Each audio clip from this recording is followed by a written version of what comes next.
or sumabilisan lang MS, working capital, inventory, focus tayo dito sa EOQ kasi favorite din to. So, ang tinatanong sa atin dito, what is the reorder point? So, kailan ka daw mag-order na?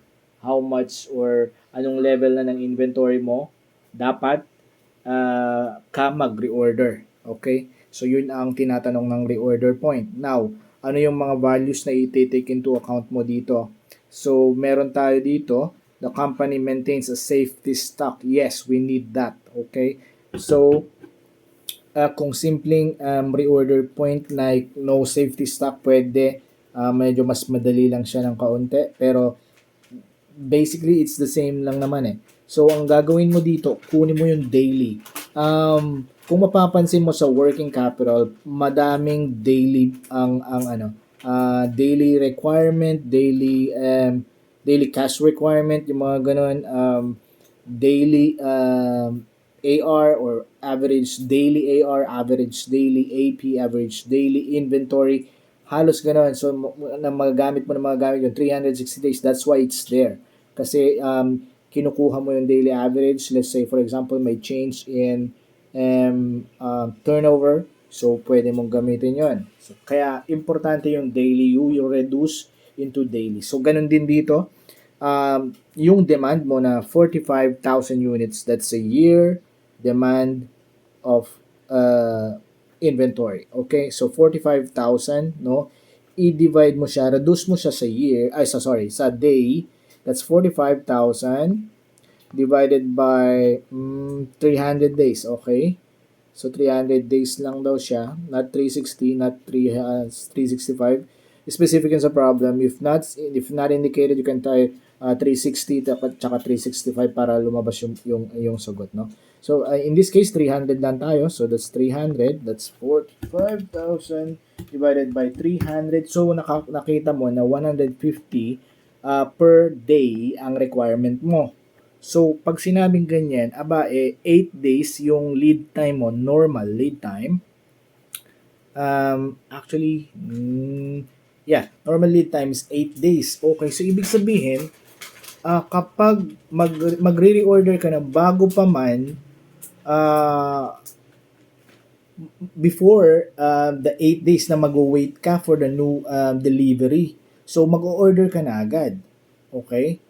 That should have been 150 multiplied by 8. So, kapag ang inventaryo mo, 1 to na lang, pag-check mo dun sa warehouse mo, 1 to na lang. Kailangan ko nang mag-reorder. Kasi pag average 8 days, meron dapat akong inventory na ibebenta, gagamitin within the 8-day lead time period, no?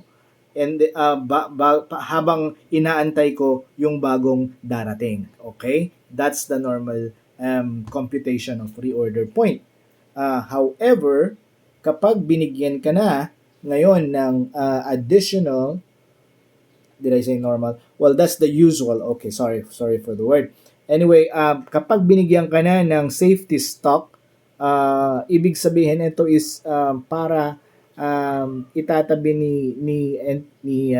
Mo, okay, ni Cebu Industrial Corporation, okay, itatabi niya yung 250 units na yan just in case kapag ka madelay man, okay, kapag ka naging 9 days or 10 days yung wait time, may nangyari on the way, so meron pa rin siyang stock, okay, hindi hihinto yung araw ng operation niya. So, that's what safety stock is for. Kapag ka wala siyang may benta during a certain period just because of having no stock, that's what you call stock out cost. So, parang malulugi siya, 'di ba? Sayang naman yung mga nabenta niya sana during those times na wala siyang inventaryo. That's what it is. So, without further ado, we can now compute for the reorder point. Okay, so again, 150, na-compute ko na pala, 150 multiplied by multiplied by 8 days, that is 1,2. Okay? Ito pa lang yung within the lead time. Okay? Ngayon, simply, isasama mo lang yung safety stock. Okay, ganyan lang siya. Okay, 1 point na yan agad for you. So, plus 250 at 1,450 na stock. Okay, remaining. Okay, kailangan mo na mag-order. Why? Para habang nag-aantay ka ng bagong shipment, meron ka pa rin nagagamit. Okay? That's 1, 2. Ngayon, kung sumobra pa sa 8 days, okay? Naging 9 days, wait lang ha. Ilan days? Meron pang mga tanong, ilang days ang makakover ng safety stock? Okay, simply, i-divide mo lang yan by the daily requirement. So, 250 divided by, ano ngayon na-compute natin kanina ng daily requirement?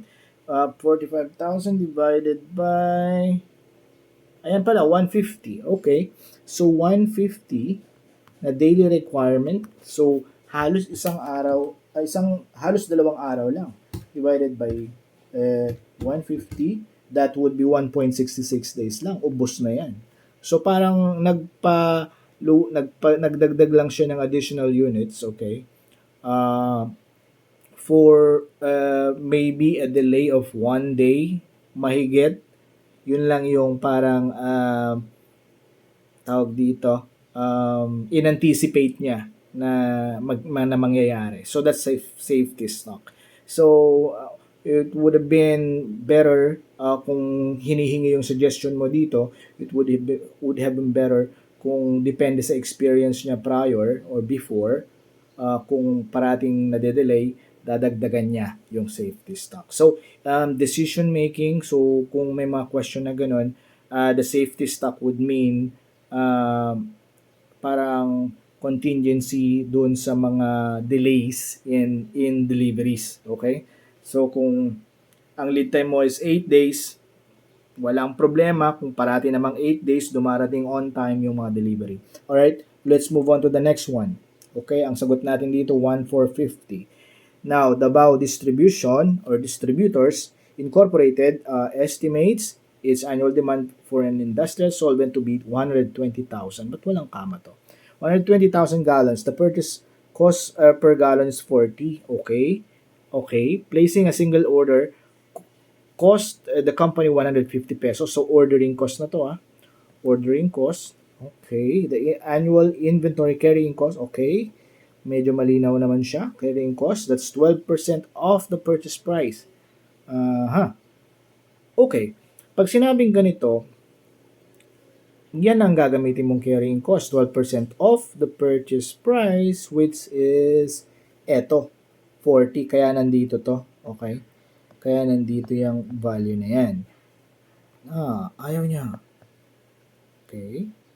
Yan. Okay.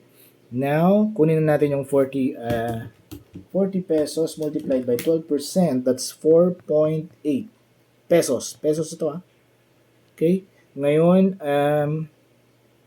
yan na yun. Yan na yung carrying cost natin. Okay, so ang tinatanong sa atin, what is the economic order quantity and the total annual ordering cost?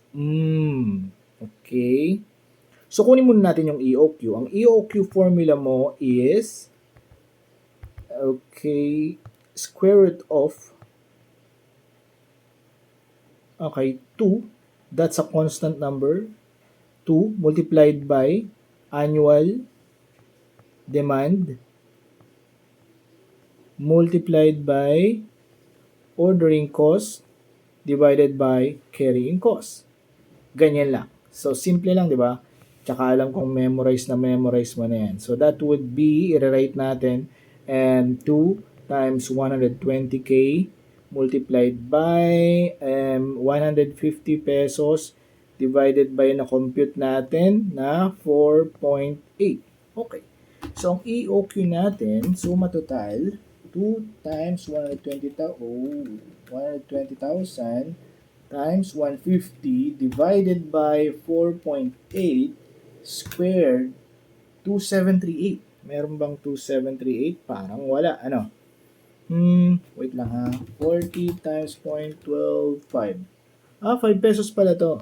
Okay, mali yung na-compute natin kanina. 5 pesos. Ulit, 2 times 120. 2 times 120,000 times 150 divided by 5 squared, 2683. Ayun, meron na tayo, 2683. So, hindi na to, 2683. Pili tayo dun sa dalawa. Okay, kung 2683 ang EOQ mo, economic order quantity. Okay, that's quantity. Okay?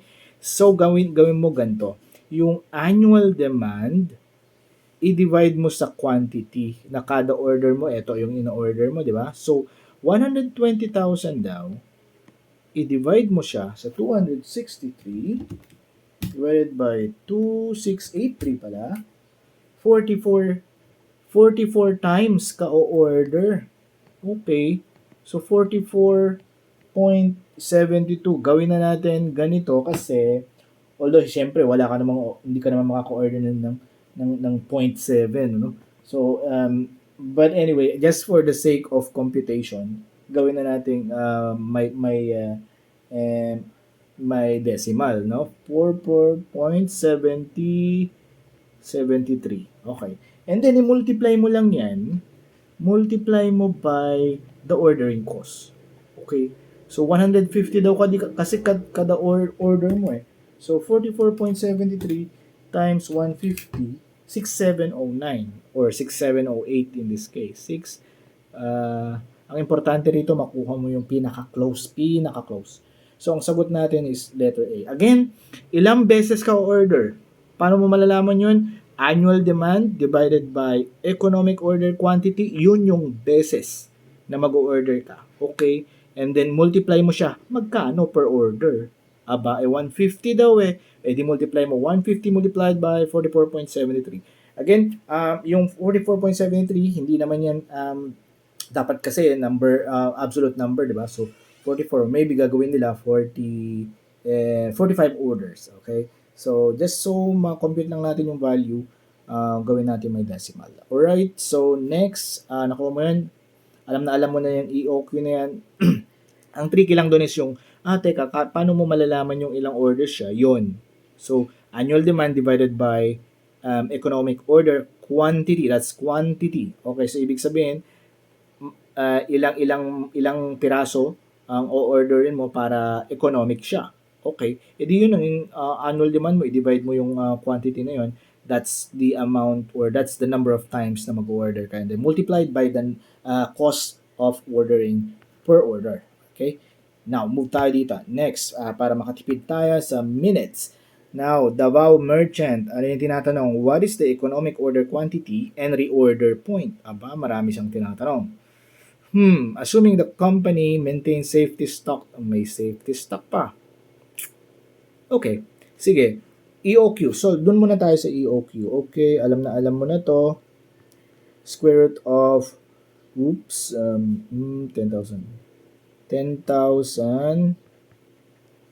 2 times 10,000 times, magkano ordering cost? Hanapin mo na agad yung ordering cost. Huwag mo lang magpapagpalit-palit yung mga number kasi magkakalapit lang yung mga values nito. Baka mamaya lalabas din sa choices. That's 400 ordering cost. Okay? Ngayon, ang ilalim, yung carrying cost natin is 20%.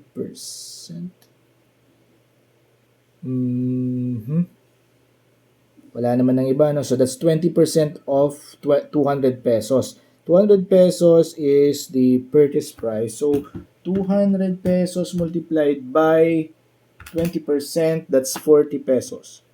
Wala bang ibang dinagdag? Placing the order. Okay na tayo. So, 2 times 10,000. Kaya pala yung 10,000 or kung mga 1 million mga ganyan, wag mong i-shortcut like 10,000. Kailangan mong buuin kasi we're gonna use the square root. That's why. Okay, so 2 times 10,000 times 400 divided by 40. 200,000. Squarein na natin. 447 daw. Okay, may 447 tayo. EOQ is 447. Okay, rounded. Okay. So, hindi na yan. yung reorder point na lang. So, reorder point. Ano nga ulit yung reorder point? Kukunin mo yung annual demand. Annual demand, that's 10,000. I-daily mo siya. Kunin natin yung daily demand. Okay, that's 365 pa siguro ginamit. Wala kasi 365. So, 10,000 divided by 365 27.3 or 27.40. Sige, i-round lang natin. Lagyan natin ng decimal para makuha natin yung specific number of units, no? But in again, in actual practice, hindi naman talaga may mga point yan kasi nira-round yan to the whole number, nearest whole number. Okay, 27.40, ano nga ulit ito? This is the daily requirement, okay? Daily requirement. Daily. So, 27.4, ang lead time, 27.4 multiplied by 5. Normal lead time. Okay, 5. Okay. The maximum lead time can extend to 8. Para daw ma-prevent natin yung stock out, para meron pa rin tayong stock just in case ma-delay, gamitin natin yung 8. Okay. So, gamitin natin yung 8. Mag-imbak tayo ng para sa 8 araw. Yun ang gusto niyang sabihin. So, 27.4 multiplied by 8. 219. Wait lang. Ano ba yung ginawa ko? 10,000. Siguro hindi 365 to. Ano? 10,000 divided by 360. Try natin to. Divide times 8. 220 rounded. Normal lead time processing 8 working days. The maximum lead time can extend to 8 working days due to 10,000. 10,000 units. 10,000 units divided by 360. Ilang days ba?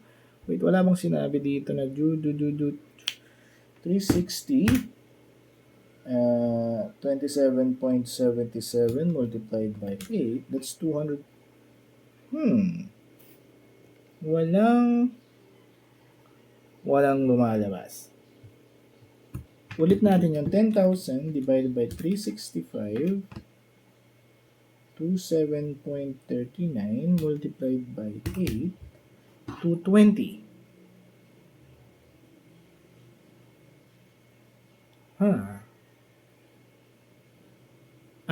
Yun, 250 days.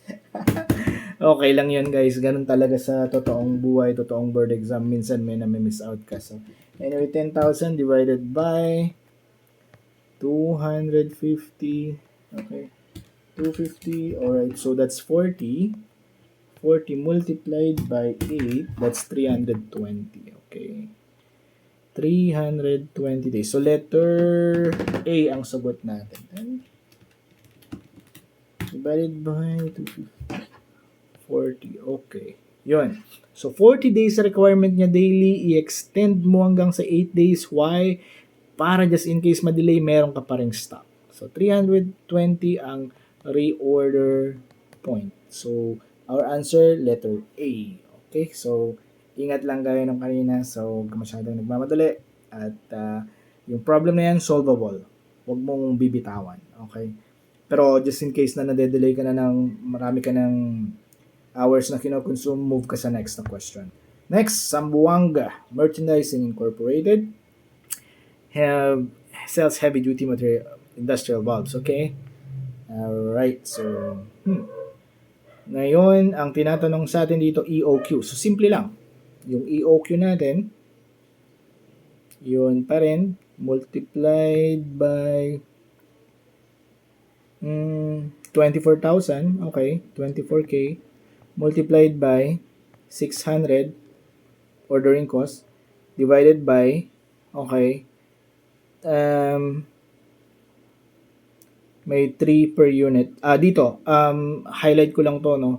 Minsan may mga ganito na yung carrying cost niya is not just the storage cost, meron pang financing and insurance cost. So, ang gagawin mo dyan is ipa-plus mo yan. So, that's 12% off yung wait lang, wala naman. Itong purchase price per valve. Okay? Yan yung tinutukoy niya. It's like, minsan tinatawag niya required return, parang ganon. Kasama yan, kasama. So, 12%, 250 times 0.12, that's 30. Sorry.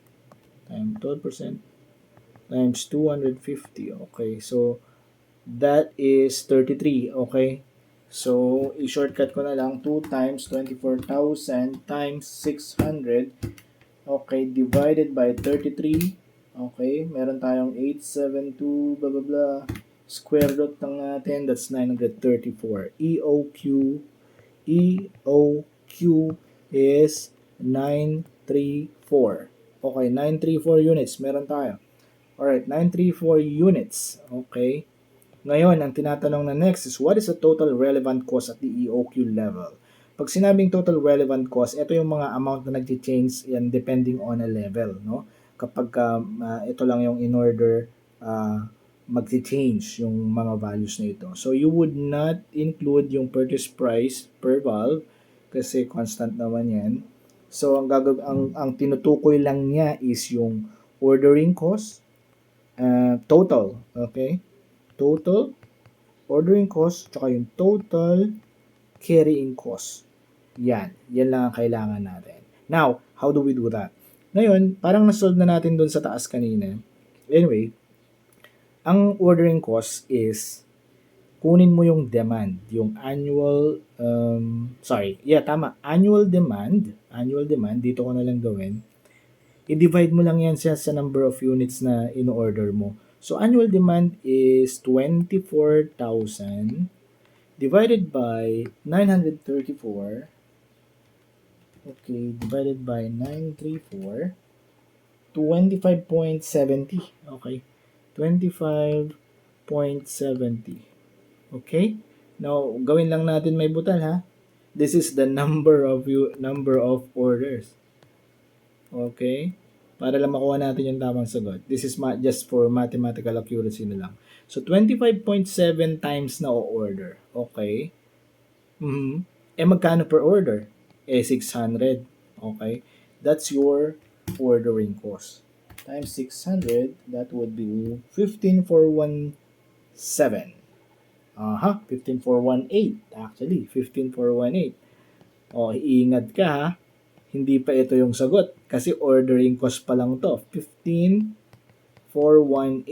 Alright? Ordering cost pa lang yan. Kailangan pa natin, nandito pa naman sa choices yung 15,418, baka ma-excite ka. Alright, so kailangan pa natin yung carrying cost. Ngayon, paano natin yan malalaman? Ang gagawin mo doon, okay, kailangan mo tong ma-memorize, kailangan mong masanay na mag-solve ng ganito. That's your EOQ divided by 2 is your average inventory. Okay? Average inventory, yan yung ikikip mo on an average level.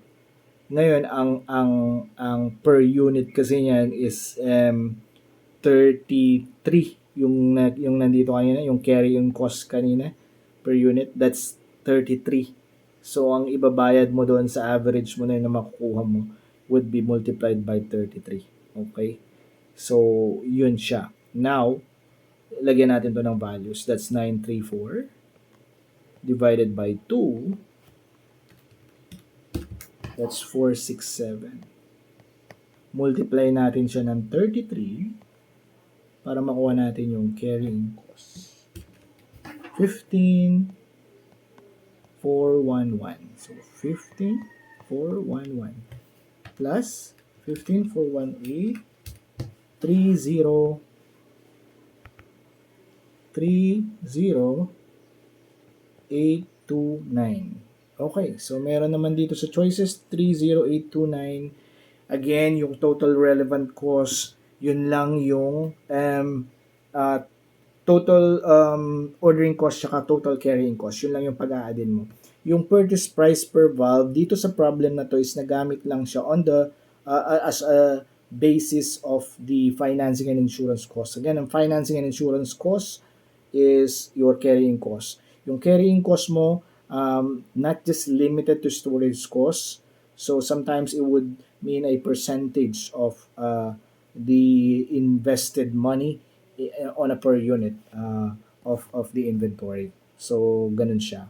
Yung required return, parang ganun. Sometimes, pag nakikita ka ng required return on the peso per unit is blah blah blah, kunin mo yung percentage siya, i-add mo doon sa storage cost, that would be your total carrying cost. Okay? So, huwag kang magugulat kung ganito yung sulat ko. Sorry. No, I'm not gonna say sorry kasi ganito talaga mo siya gagawin sa actual board exam. Huwag mo nang pagandahin yung mga sulat mo as long as naiintindihan mo, atake ka agad kasi kulang tayo sa oras. Rekta ka agad. Piliin mo yung mga kaya mong sagutan, unahin mo yung mga yon, atake agad, and then balikan mo yung mga problem, maging selective ka, sayang oras. Okay, especially MAS, FAR, yan yung mga mahihirap na talagang kumakain ng oras. Alright, so there. Ano pa yung gusto nating i-highlight? EOQ. EOQ, memorize mo, isipin mo. Kada kumakain ka, nag-iisip ka, isipin mo kung ano yung formula para hindi mo siya makalimutan. Yung lead time, okay? Highlight ko yung lead time. The importance ng lead time, yung extended ang kukunin mo, yung bilangin mo kung ilang days talaga, yung pinaka-maximum na waiting time mo, yun ang gagamitin mo sa kanyang pag-compute ng reorder point. Kasi not unless the problem is only asking for the yung nasa lead time lang, and then sometimes may follow up, bibigyan ka niya ng amount of what do you call this, safety stock, gaya nung isang problem natin na nandito yung 250 units, ipa-plus mo lang siya once it's asking for the reorder point inclusive of the safety stock na binigay ng company. Okay? Kasi yung safety stock, that's their option. The optional naman yan kung gagawin talaga nila. Kasi if you follow the lead time, kung like I've said earlier, kung normal naman na na-deliver on time naman, so okay lang na doon ka lang sa reorder point at the normal lead time. Ngayon, kung magkakaroon ng safety stock, that's the time na idadagdag mo pa siya doon sa itatabi mo ng mga inventaryo just so hindi matigil ang operation mo on a certain given or at a given point in time. So, ano pa ba yung gusto nating highlight? EOQ, reorder point, natakal natin. Ordering cost, ito, special to. Total relevant cost at EOQ level. Madali lang yan kung sayang lang yung 1 point kung hindi mo yan makompute, di ba? So, ano pa ba? I guess that's it. That's almost 30 minutes of your time. Times 2 mo na lang kung nababagalan ka sa salita ko. Okay? So, yun lang. Tiyagain mo lang mag-solve ka ng mag-solve. And, we will all be a CPA. Okay? Oh, namali pa, no? CPA. Yan. Good luck sa'yo.